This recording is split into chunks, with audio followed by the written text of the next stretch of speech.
and then hand it off to you.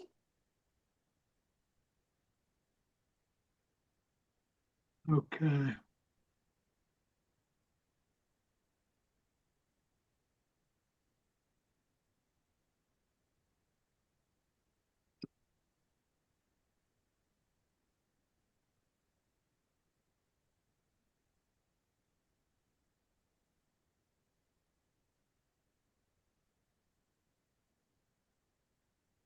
Oh, we haven't been here for a while, so welcome back to everybody. I think the best thing to do is, how about if we just, what exciting thing happened? This is like when you go back to school, right? Like, what's your favorite pet, or, you know, but what's happened interesting to you since June? How about that? Cindy, how about we start with you? What's happened since June to you, with you? Um, I feel like it's cruel to start with me. I'm not very quick at coming up with stuff. I got to spend 10 days in Iceland and it was magical and wonderful, and I wish I were still there. Yeah. I've been back for 3 weeks, but I'd still like to be there. I'll hand it over to Mike. Hey everyone, Mike Mesis, Director of Digital Humanities, CTH. Recency bias. My family went to a Mets game this weekend where we sat in really nice seats. My kid is 7.5. He loves baseball. I left him with his grandfather and he asked him so many questions about the game, which was great. And I sat in the club with my wife and ate all the free food we could. So it was all good. Am I going down the line here? Steve, what about you? Yeah, I mean, I guess the best thing I did over the summer is at the end of June, if that counts, the family went on a cruise. We did the Caribbean cruise.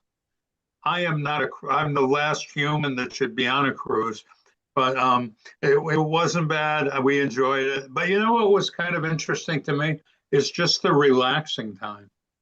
You know, not have to look at an email, not have to look at something. That was kind of cool. And that was mine. Peter, how about you? I also am doing the recency bias thing. We finally finished pulling in the last of plums from a couple of plum trees out front. So we made about 50 jars of plum jam. That's been the undertaking this summer. I'll kick it to Fiona, but also let me know if you want some plum jam.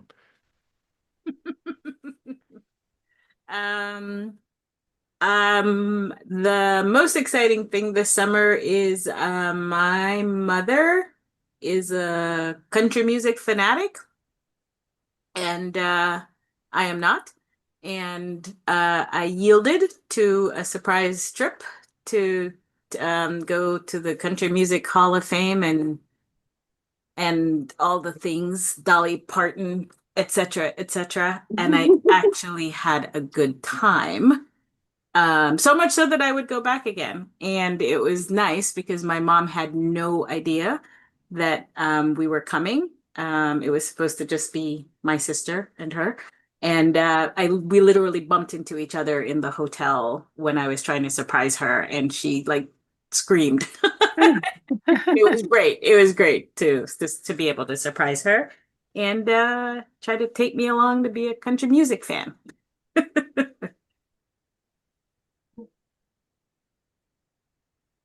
Tammy, Paula, who's here? Paula? Okay, sure. I'll go next. Hello, everyone.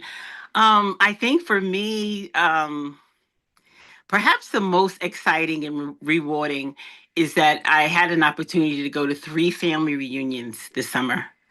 I haven't been to reunions in years, and I got to go to 3, 2 on my father's side and 1 on my mother's side.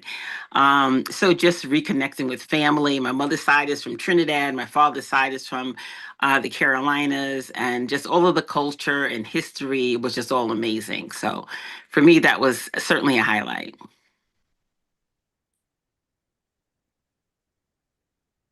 Who do you want next? Okay. Let's see. Who didn't go yet? Let's see. Kathy, did you go? Hi, everybody. Nice to Hi. see you all. Yeah, so this summer I worked on the Hartford Foundation for Public Giving's Centennial Yearbook. Planned for our doing the planning now with Allison and Steve and others for the Present from the Start conference at Eastern on September 20th, about people of color in the Revolutionary era in Connecticut. Register if you're not registered. And I got invited to a workshop at Oxford in October to discuss my work on Native Northeast legal history. So that was all exciting. That's it.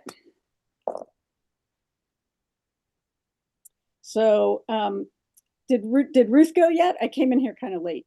So no, I haven't gone yet. Thanks. Okay. I think for me, although it was a little bit of work, it was all good. The Schaghticoke Women's Traditional Council had 2 students at Trinity College during their public humanities collaboration summer workshop. They did a project for us and we were very happy with it. And we met 2 great students there.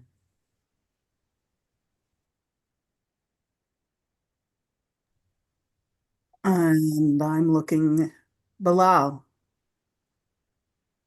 I came in late as well, but I think I got the gist of what people are doing. I've been working all summer, so writing, research. I haven't had much time for fun yet, so I still got a week before classes start. So hey, you never know. Next, I'm not sure who's next.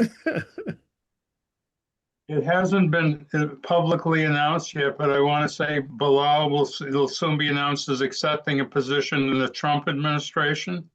And we'll be hearing about more details of that soon. But said with humor, Bilal. Sorry. Allison. Sure. I'm in the same boat as Bilal. I've got about 36 hours left before I start back at school. So I'm planning on having it tomorrow that's like fancy free. But I've been collaborating like with Kathy, I've been collaborating with you all, doing some stuff for the 250. My daughter's starting kindergarten in like a week and a half, so I've been like doing a lot of like internalized work on myself to make sure that I'm gonna be okay when she goes through like the public school system. Um, so I'm actually excited to get back to work. I teach summer school, so I'm always kind of around. So we take some local trips and stuff, but um, work, work, work. And also, you know, joining much like Bilal, the Trump administration. I'm going to help get rid of those voting machines.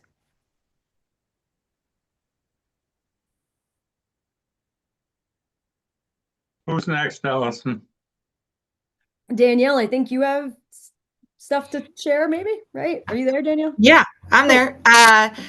Yeah, so I've been kind of sticking around too. I am getting married in November, so I would say I have like 85% of everything done because that's not going to bode well when school kicks up in a week. I have to report on Monday. So, and I have officially been, I guess, drafted to the Bristol's America 250th committee. So I've been starting to do some work with them.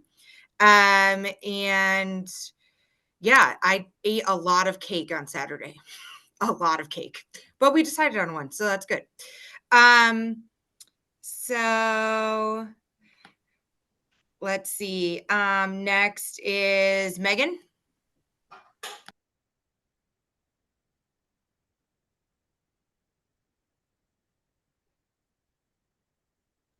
Or James or Chris.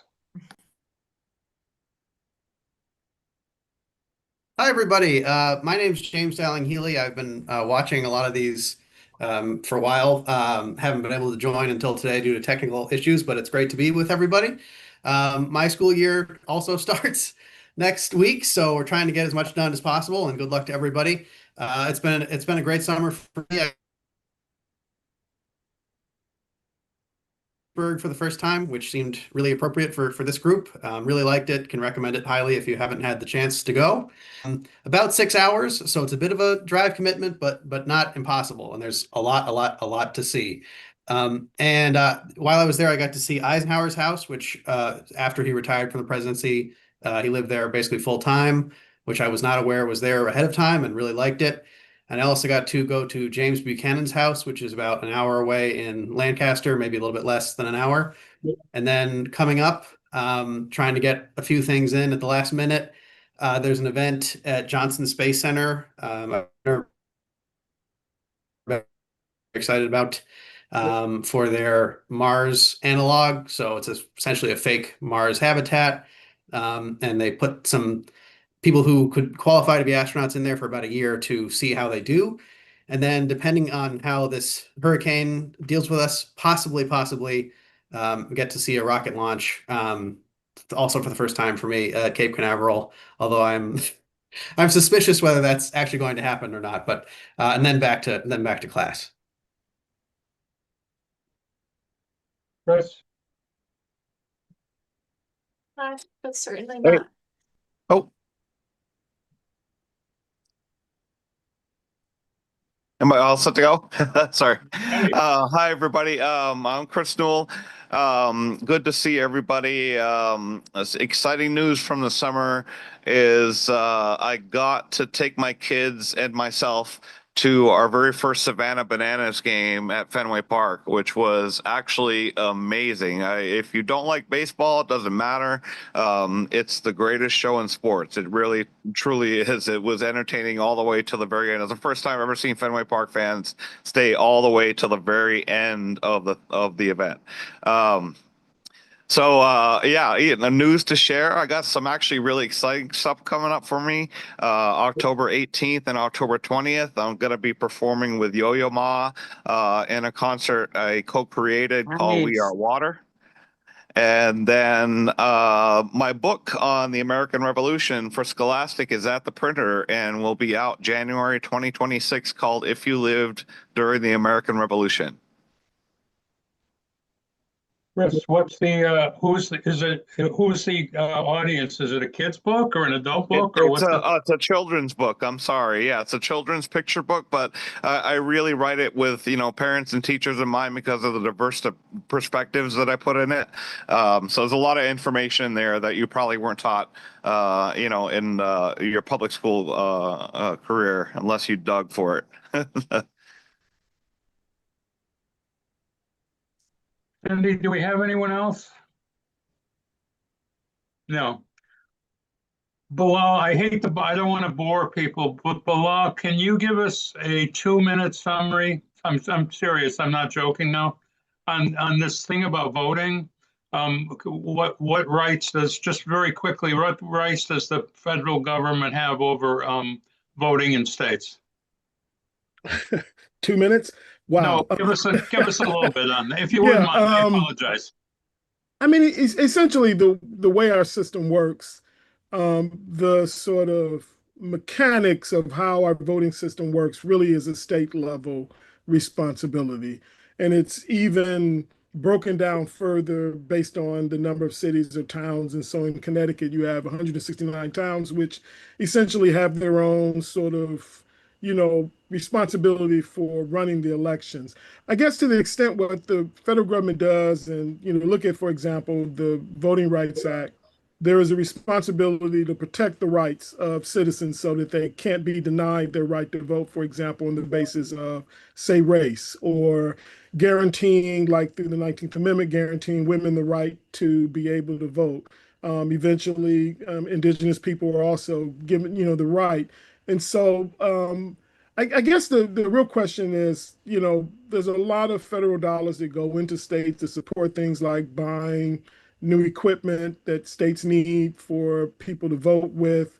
So, I mean, I think, there are a lot of limits on what the federal government may be able to do to hamper or to affect the way states actually run or administer their elections unless they can tie some of these things to money. which is a possibility in terms of support. States do things like buy new equipment, new machines, and there's certain kinds of requirements. There's a distinction that's often made between federal elections and also state elections. So there can be some requirements placed on, federal elections that are not necessarily state elections. So it really depends on what they're trying to do in that sense. So I don't know if that's quick as a summary I can give, without going into deep detail.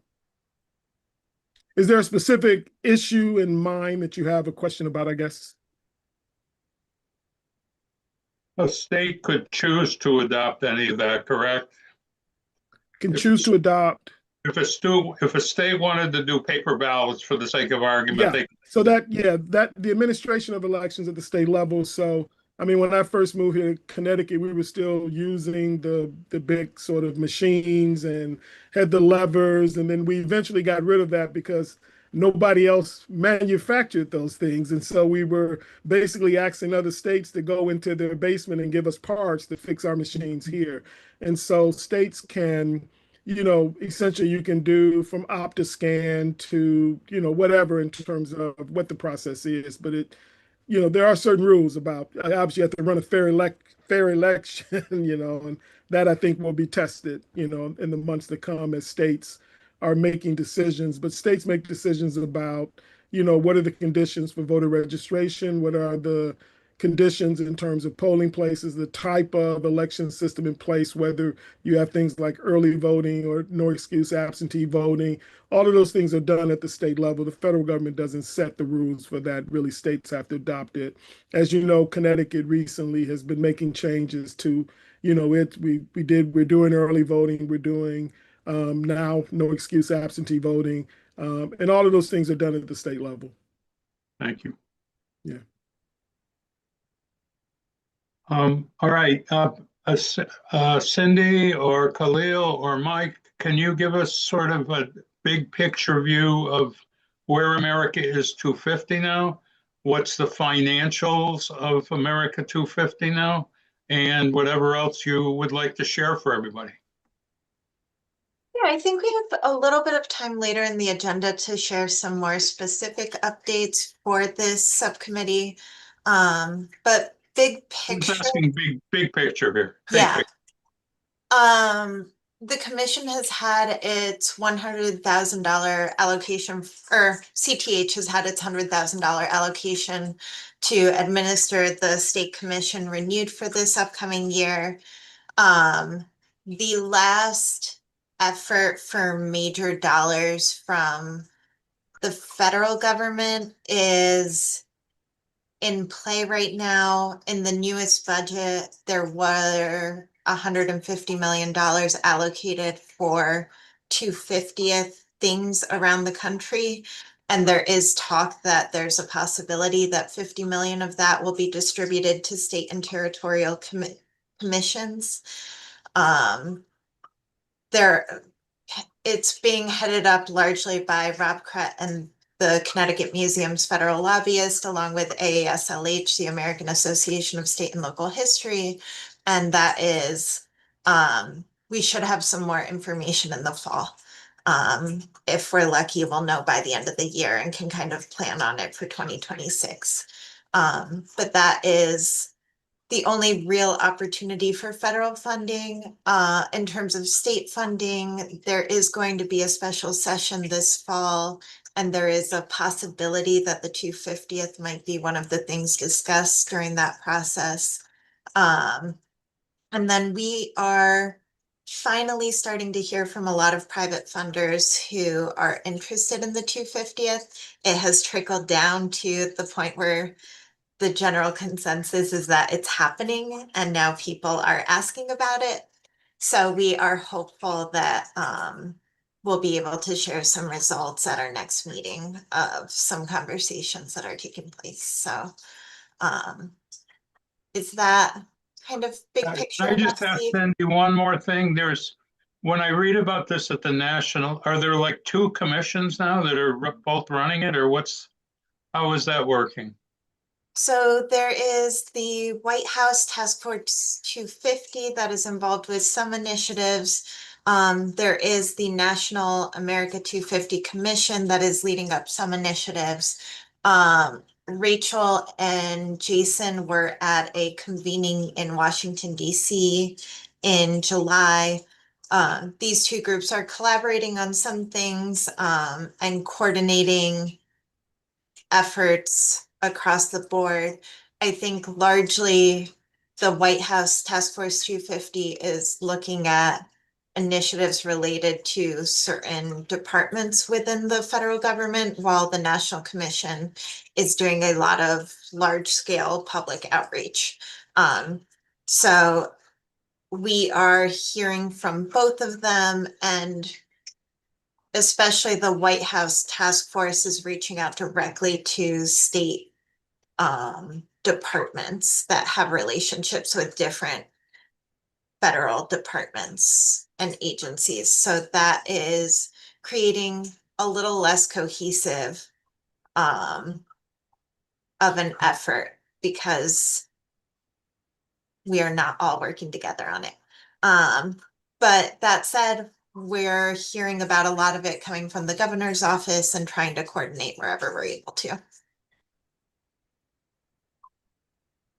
Any other big picture questions for Cindy?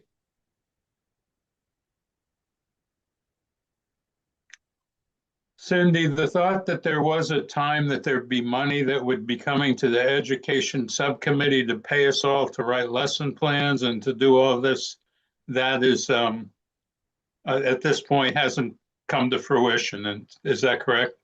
That is correct. Gotcha. Okay. Still a dream.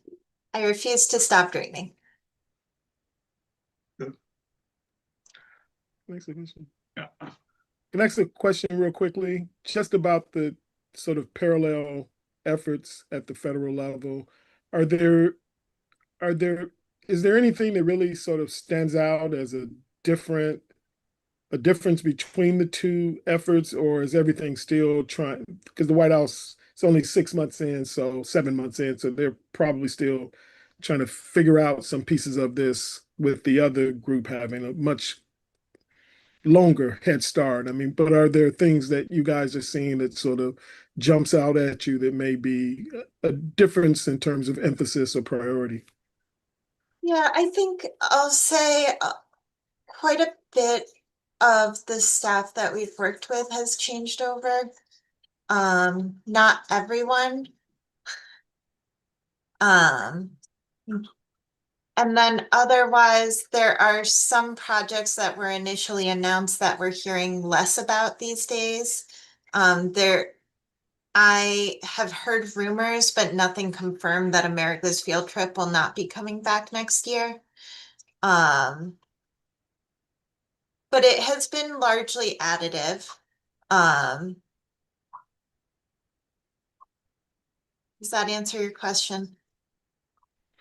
Yeah, it sounds like still a lot trying to be fleshed out. I just sort of worried about some of the emphasis on inclusiveness and some other things, how the White House would look at some of that. Yeah. I think that has changed quite a bit from the National Commission in terms of their rhetoric, which I'm sure lots of people have seen at this point. I think yeah, I'll just say that. But with the note that in Connecticut, we are continuing to value telling inclusive stories, making sure that all of Connecticut's residents are represented. And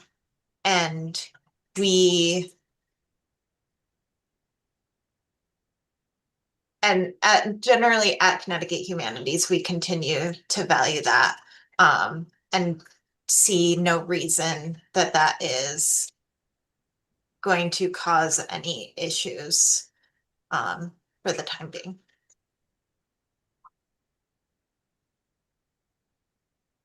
Chris, Cindy, Chris was wondering in a text how he was going to fend off the efforts from the White House Commission to give extra funding to his book. How should he expect that? You'll handle that with him?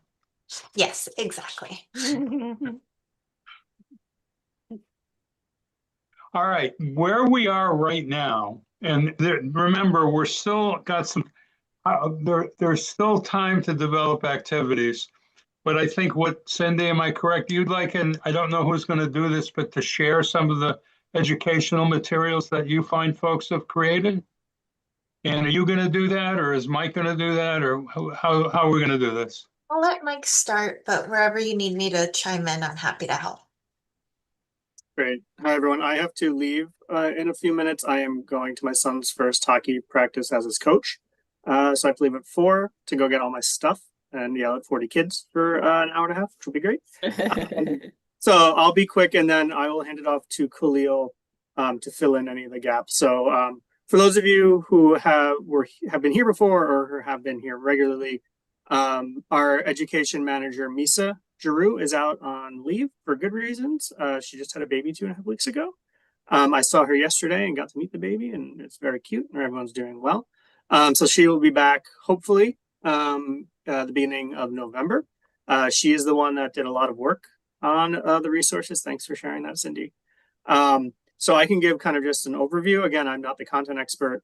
Khalil is getting up to speed on the content, but this was created with feedback from this group and other educators.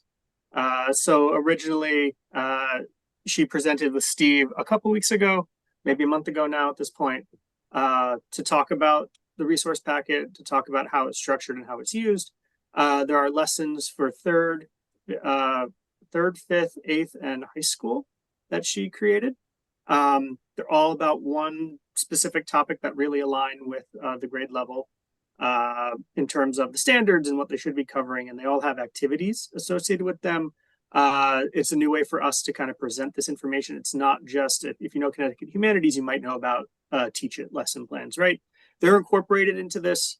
They're really written for the different grade levels, giving enough background information for educators so that they feel confident that they know about the topic. What we've done is there's a master packet that has everything.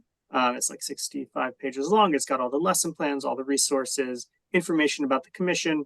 And one part of the feedback we got from this group and what Khalil done the past week is at that link, you'll see there is an individual packet for every grade level.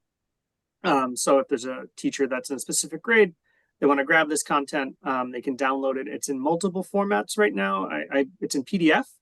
It's also in a Word document, and I believe we are also working on making it a Google Doc as well for other modalities for teachers to take and grab and modify. And I'm looking at Danielle because we think we took your feedback about, copying, pasting content, primary sources into different things. So I think from I'm not an educator by any means, but I think the way that we're thinking about this is kind of big picture, like background for teachers, background for students, really specific lesson plans, really specific activities. I believe the idea was they could be done in one class setting, and really the audience that we were reaching here originally was educators who might not have the time to think about this, and they hear about 250 and they're pushed and asked how they're incorporated in the classroom. So we were thinking these are good ways in. This is not, for now, we won't be producing too much more on the topics until Misa gets back. She's really our content person. We wanted to put these out there, make them available for the school year and get some feedback. Khalil, did I leave anything out or misrepresent anything in this overview? No, that pretty much covers it. I think. I mean, they're pretty inclusive. Like they have a lot of information. They also will send people. There's additional information to either look at Teach-Its or outside resources. So there's a lot of information for teachers to pull, not just the one lesson plan, but they can expand past the initial lesson and information and kind of enrich it if they need to. We include links to Teach It, like Khalil said, for specific lesson plans that relate to these topics. Again, like you said, they're diverse topics. Every packet links to the Connecticut Digital Archive, Connecticut Collections, talk about Connecticut Democracy Center, all of these other places that we all work with to kind of get more information, like Khalil said, to enrich the lesson plans or the whatever the classroom activity is. So yeah, that's where we're at right now. We had a good turnout, I think, Steve, for the professional development for Wednesday in July for teachers. That's available online, and it's linked where Cindy sat put in the chat. We're open to feedback. We're open to understanding different topics and taking them in. And when Misa comes back, that's one thing we'll be looking at is taking this model and applying it to other content that we have. Hello? Yeah. Just a quick question, and this has probably come up in a previous conversation. How is this being disseminated to teachers? I mean, what's sort of the strategy that's being used? That is the next step, and I'm looking at Steve Okay. right here, and I think that's part of this group as well, is getting ideas for how we're going to do that. CTH, I know Cindy will be working together. We're meeting later this week on outreach to our network. I think working with the Council for the Social Studies, presenting with Steve at that conference as well is something that we've been discussing about 250 and this packet, that kind of thing. So I think also in your networks as well. CTH will be doing things branded under the Teach It brand or the ConnecticHistory.org brand, this 250, America 250 CT brand. Those are our initial ways, but we want to get outside of kind of our network and find those other connections. And as we talk to educators and grow our education program, this is going to be something that we will present to them and talk to them about as supporting resources specifically for 250 in conversation. Mike, I would suggest go to hockey practice. I will. I got to tie everyone's skates, so I will tell you how that all goes. Have a great afternoon. Good to see everybody. Thanks, Mike. Thanks. Cindy, would there be any wisdom in like showing one thing? Yeah. You're going to do that just so people get an idea of what we're giving out here? Yeah, I'm happy to do so. I think it would also be, I know one of the other recommendations for disseminating this was to share with, sorry, I've got this opening up in front of all of you. Sharing with curriculum specialists in different school districts. And I think that's one of the areas, Steve, where we could really use a lot of help in getting that into their hands. Sure. All right, and now I've got it all. Thanks for your patience.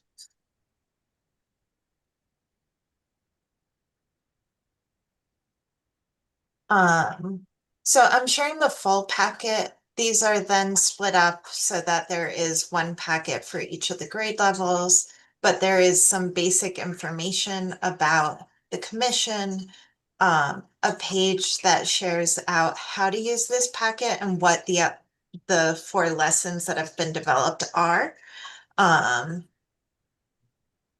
then each grade's lesson has been tied to one of the commission's 4 themes. So for grade 3, we have Power of Place, a tie into the actual theme, a few questions for students and teachers to consider. So what makes your community unique? How have communities changed across Connecticut, and why are particular historical places preserved and valued? And then an activity about what makes our town special.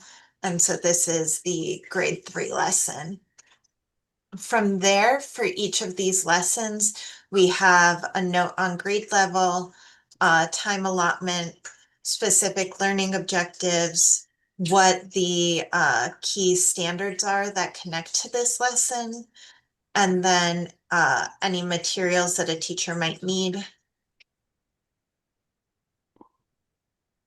followed by a general procedure for the lesson. So for this one, for grade 3, we have 20 minutes of time for students to get together in small groups to talk with one another with a list of questions to consider, followed by focus on a specific site in their town or community, and then going on to different opportunities for assessment that teachers can use. As Mike said, we have this all available in a Word document as well. And we're just working on some formatting wonkiness with Google Docs. But once we get through that, we will add a link to free and open Google Docs for folks to use as well. So the first activity is a postage stamp. So using this as a way for students to choose a place that is particularly important in their community. And then what is this landmark and why is it important to your town? And then, as I think it was Khalil mentioned, we have other activities as well here. So we have some teach it lessons, and these are more tied largely to the idea of power of place, less specific to grade 3 and less specific to the activities that preceded this, but just some ideas for this theme and other content that could be brought into future lessons as needed. Some people who are important for power of place, places, and events that have happened. And then all of these link out to different ConnecticutHistory.org articles. They link out to websites of specific organizations that have their own content that people can access, and so on and so forth. And so then we have all of the same materials for grade 5, which is looking at telling inclusive stories, the story of Hannah Bunce Watson, who was the first female publisher of a newspaper, and thinking about whose story gets told. So again, all of these different aspects that I outlined before are here as well, with additional images and additional resources specific to Hannah Bunce Watson in this case. Simpler, this is intended for grade 5, so a simpler story about her with some vocabulary and then some other activities. And then for more advanced readers, more robust excerpt about Hannah Bunce Watson, and then some other activities for telling inclusive stories. For grade 8, we have doing history, so thinking about primary and secondary sources. And again, I'll just kind of scroll through this, but know that similar content and context is available as the other lesson plans. An activity on identifying both primary and secondary sources, and then an activity on analyzing different sources that are available. And then finally, for the high school lesson, this will be for the common good. And Danielle, this should all be live on that website that I linked in the chat. If you can't see it, that tells me that I need to fix something with the website. It's there. I was able to get to it. Okay, cool. Yeah. And so this for the common good looks at the story of Lemuel Haynes, and what freedom and liberty meant in 1776. Ah, perfect. I never trust our website, so I'm happy it's a you issue and not a us issue. And so then a couple of more sources here. And then finally, at the end of each of these grade level lessons, there are these resources that link out to some Connecticut specific resources that teachers can use. Some online resources that they can look at, and a little bit more context about the commission and what we're working on. So, are there any questions? Did anybody want to see anything in more detail? Knowing that, like I said, these are live, we can still update them and just replace the links. If there's anything in particular that people are concerned about or feel is misrepresented, please let us know. But I know Misa has put in a lot of work to make these as comprehensive as possible while still flexible and easy to adapt for people. So we're really excited to be able to share them.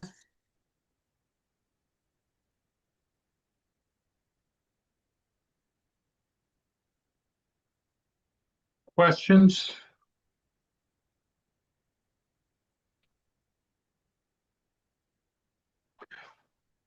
A couple items, 3 items that I've got is first off, we want to have a recognition program. And I don't mean contest. I mean a recognition program for schools that do work on analyzing in their own communities or in Connecticut, America 250 related themes. That's a thing that's going to happen in the next year. We're going to recognize schools that do a good job in researching their own communities. And I'd ask Danielle or Allison or anybody, is the better approach, do you think, to recognize schools or individual students? See, we could say that the students of school X did a great job, or do we take the time to go through and see what individual students have done a good job? I hate to be devil's up. Can you do both? Could you have like two categories where like schools that take like initiative to do like, so for instance, like the school that I'm in a larger middle school. So like we have multiple grade 8 social studies teachers. So if like all of the social studies teachers in my building like really pushed 250 and like we all did it, like awesome. Like so then that would be like a school recognition versus like the other middle school, the other 6-8 that's in Bristol, is there's only like 2 8th grade social studies teachers. And maybe what if like only one of them wants to do it? And then that means only a handful of kids decide to do it. So it's like you don't want to like discount like those kids. So could we have like 2 categories, like one where it's like more comprehensive of like you could either say like how many like teachers like that would teach 250, like we're doing it. So like you could say like if there was 3 social studies teachers in that building, you know, like 3 were doing it, or they're using community involvement, like, or versus a school that maybe just have like a couple of kids, or maybe like the gifted program picks it up, you know, and does it, and they might only have a couple of kids participate, but you still want to recognize those kids. Oh, both. Paula, you have your hand up. Yeah, I did. First of all, I think the resource guide is excellent. So congrats to all that, put the work in. And I just wanted to say, I don't, and this has probably been discussed already, but I just don't want us to limit sharing this information with traditional educational settings. Because there's so many places in the community and in certain communities like the Artist Collective or the Girl Scouts or the Boys and Girls Club or some of these cultural entities where some of these mentors and community educators would really get into this with the students in a different way than it would happen in the classroom. And just in terms of being inclusive and creating as many opportunities as possible. When we begin to talk about distribution, that's something that I would like to see how we talk about getting it not only to school systems, but community-based organizations as well. And you've probably discussed that already, but that's something I took a look at it and I'm thinking, wow, in between the dance class, and we can talk about, what's in your town and what's relevant to you and how that relates to the 250th, that kind of thing. So I just wanted to share that. And Paula, besides having research or recognizing a school for having kids that do research, how about having the Boys and Girls Clubs from Community X? Also, that could be another source of entries.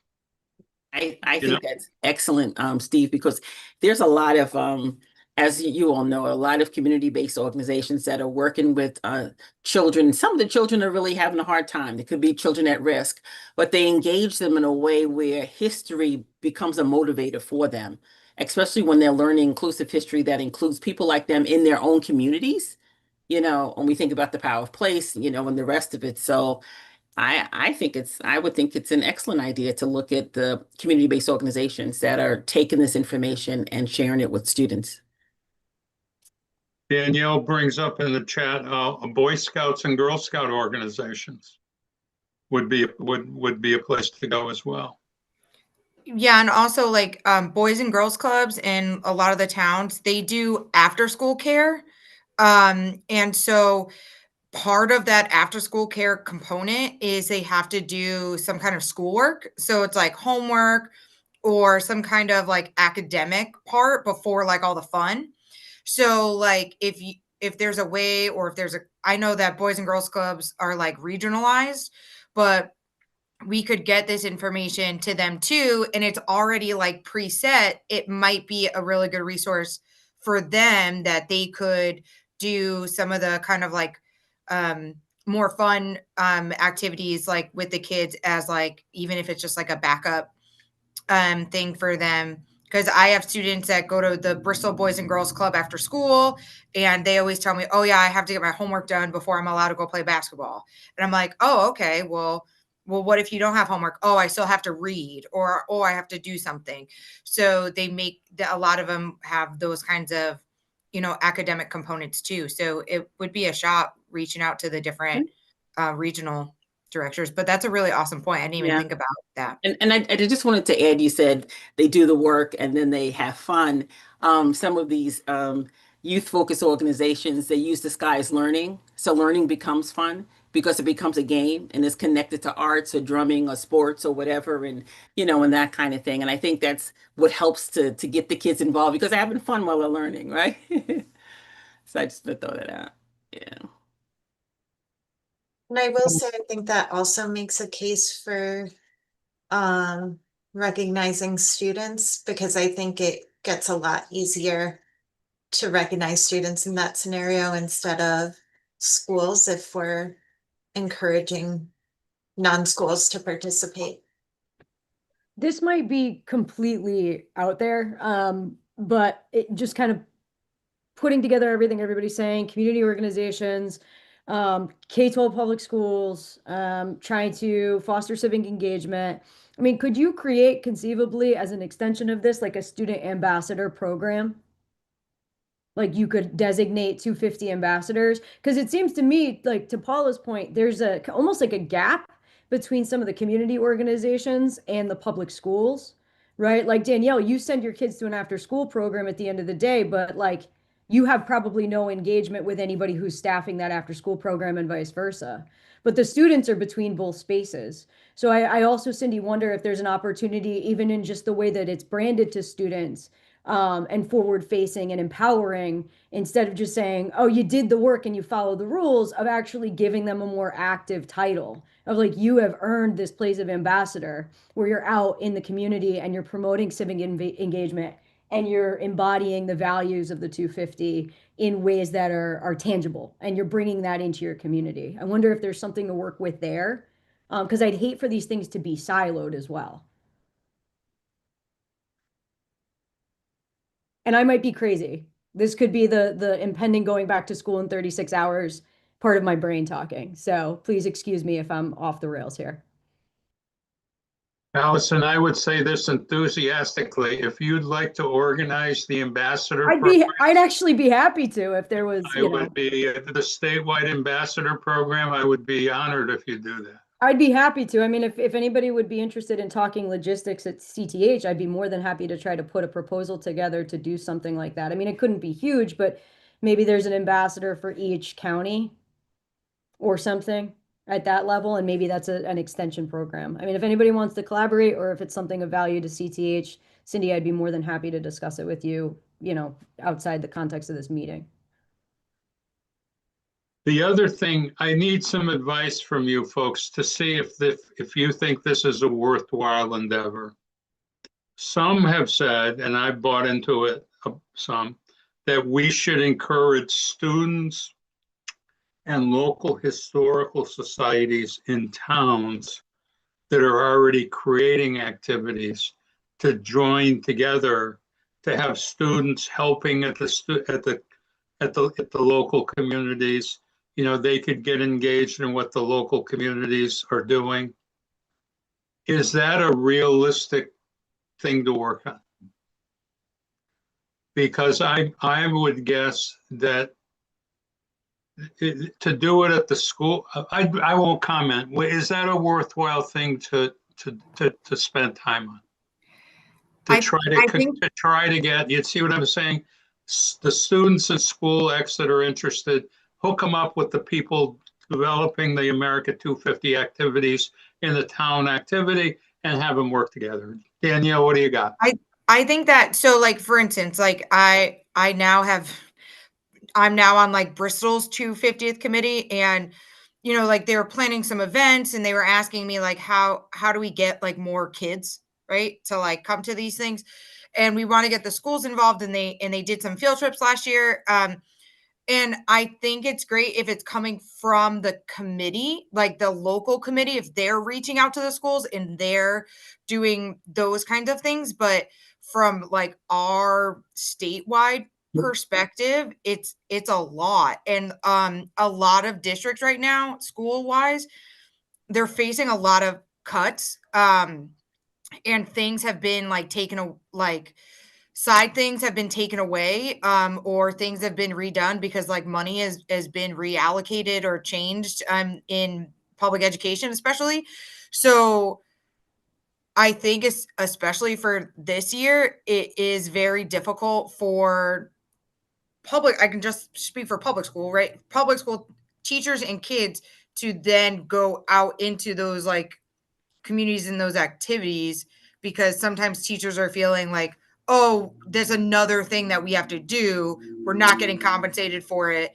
We just lost X, like, so from our perspective, I think it's what can we do to lessen the burden on teachers, and what can we do to be like, hey, there's this 250 thing. We would really love if you could do this. Here's a whole thing for you. And maybe one day we can come into your class, or we can do something, or we'll give you something, to make it extra and less of, oh yeah, and go to your town and go do this, and that kind of perspective, because there's a lot of shifting around in a lot of districts in the state right now. Yeah, I feel bad for some of these local historical societies because I don't think they simply just don't have the staffing. I think it'd be an unfair ask to even approach them and say, hey, can we do X, Y, or Z with you, and like facilitate, or even with, to Paula's point, some community organizations in some of the smaller areas, or people facing funding cuts, or a lot of these people are like retired and they're not there at certain times. And I think the logistics piece might just be unmanageable, Steve. Perhaps the wording could be the opportunities may become available, or Yeah. look for opportunities or something. Chris, I'm sorry, I cut you off there. Yeah, I was going to say, when it comes to historical societies, there are all different levels. So if you're in the city of Hartford, they're very well resourced. They're open all week, stuff like that.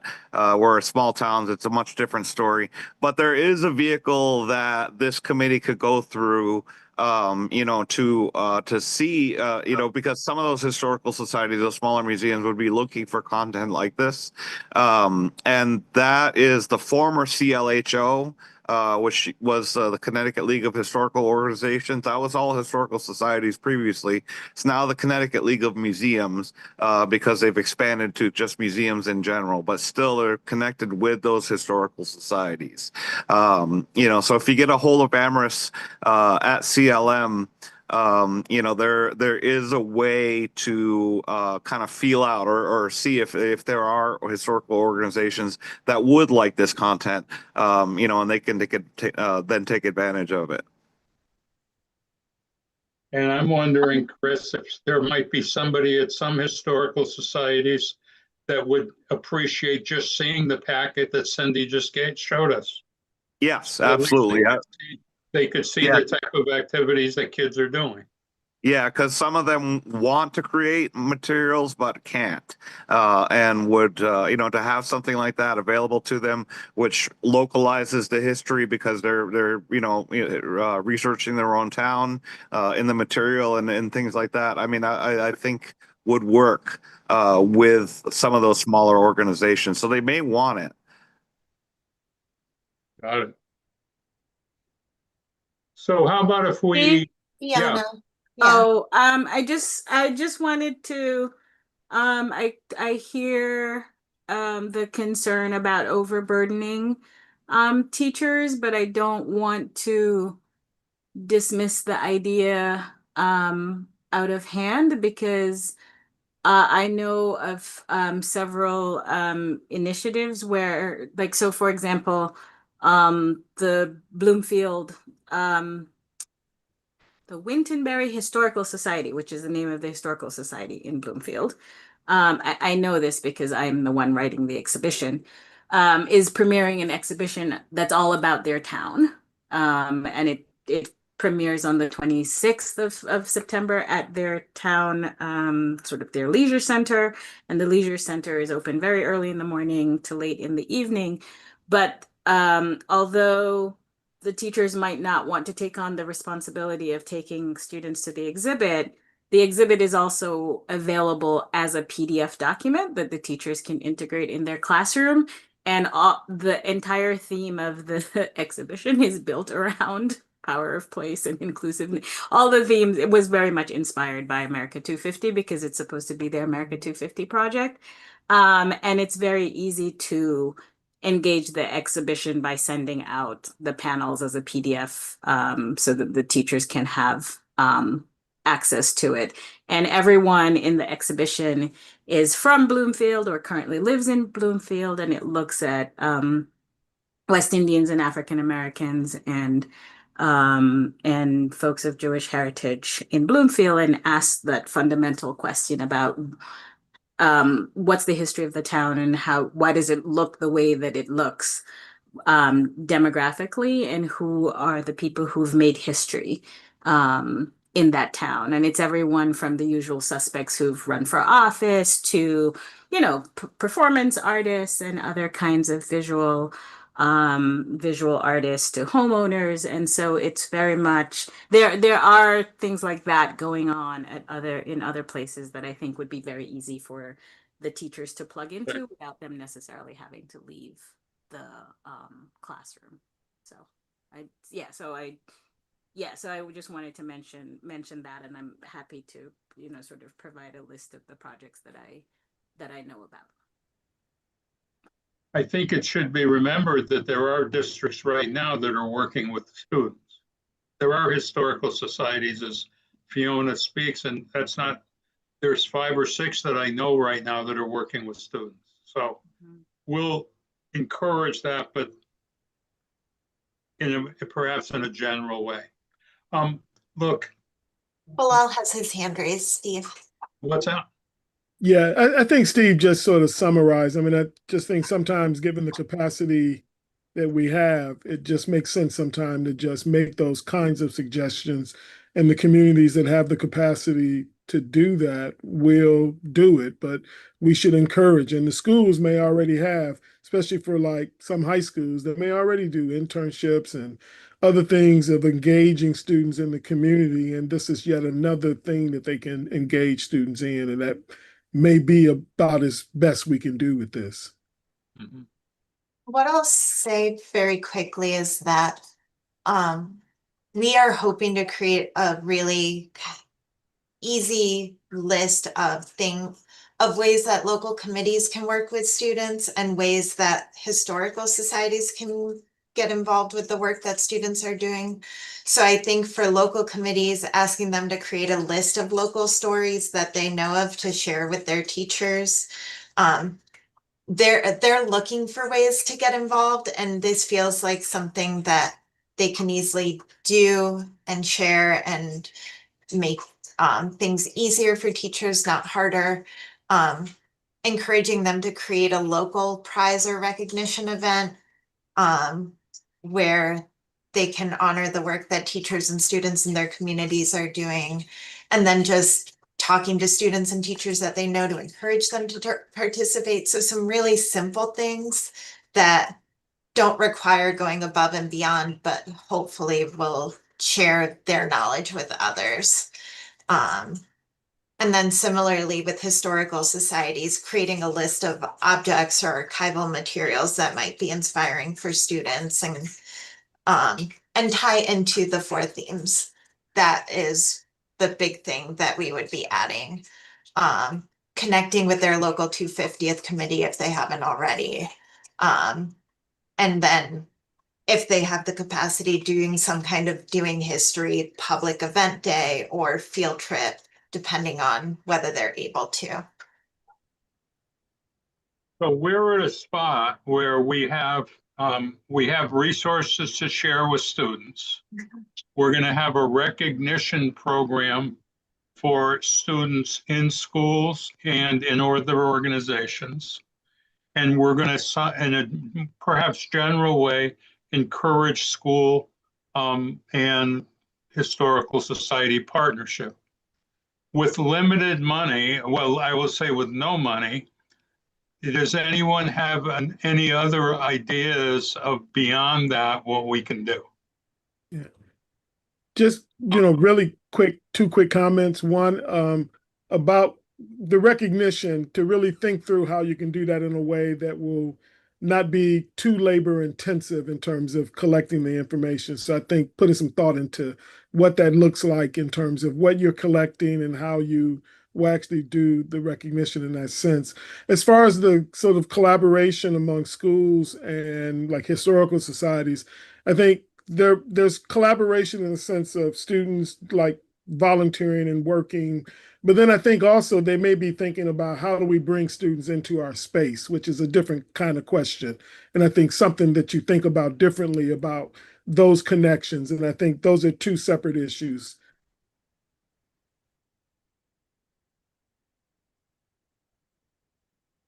Anyone have any other suggestions? Again, within the realm of and there's going to be people here that that are on this call that I'm going to reach out to do some stuff. But is there anything other general programming that anybody could think of that you think we could pull off, or are we at our limits here?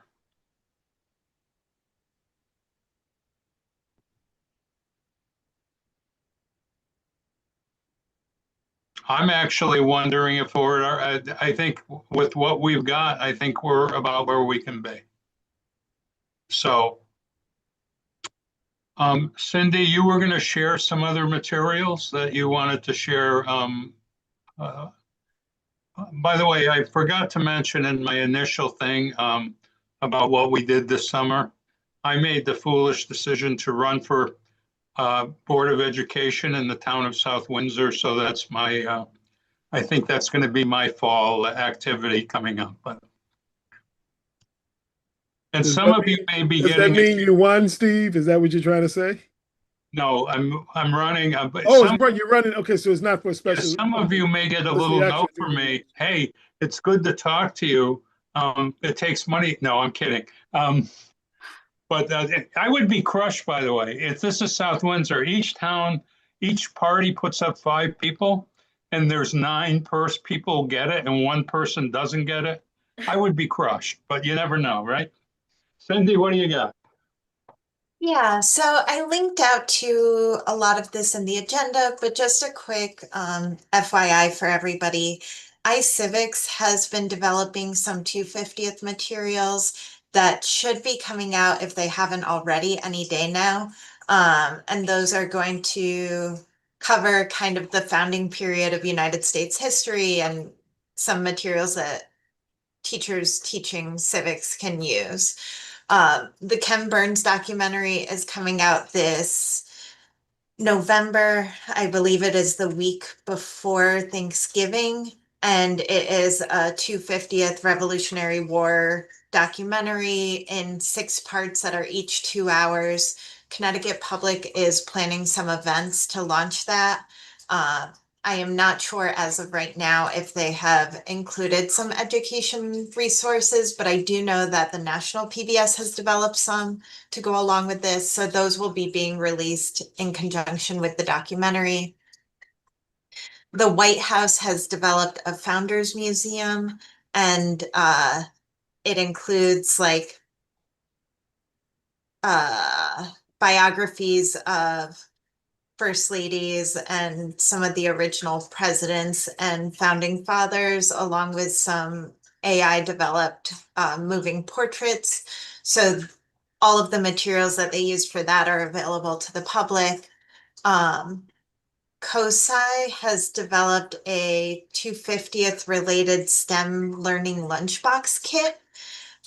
We included a link to the request form in the agenda, but those are available now.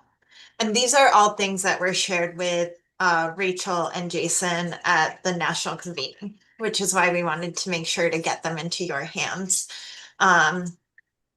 The White House is doing a Trail of Independence where they are visiting schools across the country, and they are asking governors to nominate specific schools. We haven't heard anything from Lamont's office yet, but this will likely be coming up quite soon. So keep an eye out for any requests to visit your school. They are doing these in order of different states joining the union, so we should be pretty early on, and they're starting in September. There will be some kind of history quiz bowl, which will be called the Presidential 1776 Award, and that will be for high school students to participate in. So information about that should be shared fairly soon. And then the Patriot Games will also be a nationwide high school Olympic of sorts at the Iowa State Fairgrounds. And again, I believe that will be in spring, but we've been told it's coming, but don't have a lot of details. And we have been promised in the very near future a calendar of national events to share with people. And when we have that information, we'll be able to put it out. So it's a lot, and I don't actually know how many schools will be involved in any of these. But we want you all to know that there's a potential.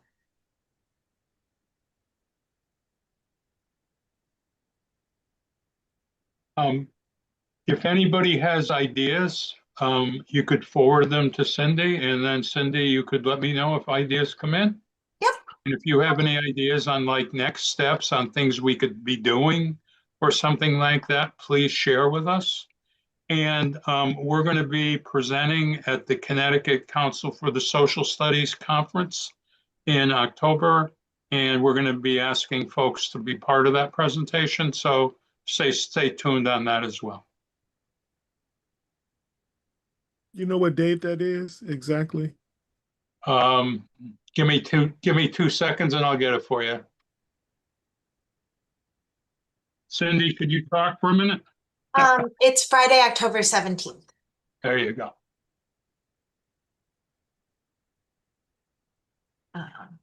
Wonderful. Are we good, folks?